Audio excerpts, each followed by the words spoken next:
හැමෝම අහනවානේ මේ වල් බෙහෙත් ගැන. මේ තියෙන්නේ ග්ලයිෆොසේට්.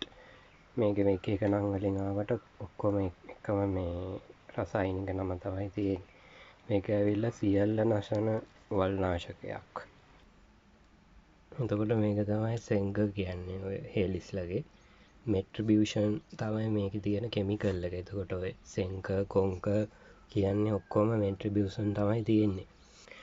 එතකොට දැන් මේ ග්ලයිෆෝසේට් කියන එක ගැහැව්වහම කෙලින්ම ගස්වල තියෙන මේ එන්සයිම ක්‍රියාකාරීත්වයට බාධා ඇති කරලා තමයි ගහක් වල් ගහක සම්පූර්ණයෙන්ම මේ අයින් කරලා දාන්නේ.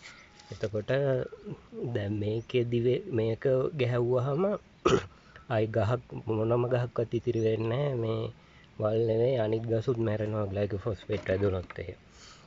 මෙට්‍රිබියුෂන් කියන එක ඇවිල්ලා තෝරා නසන වල් නාශක කියන ගණයට අයිති වෙන එකක්.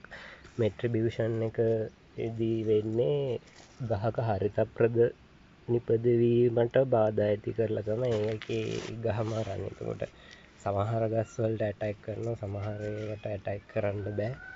ඒක සිලෙක්ටිව් හර්බිසයිඩ් එකක්. මේක ඇවිල්ලා ඕල් හර්බිසයිඩ් එකක්. ග්ලයිෆොස්ෆේට් කියන්නේ. දෙකම ගහනකොට නහයයි කටයි වහලා ග්ලව්ස් දාගෙන ගහන්න. මොකද මේවා වස.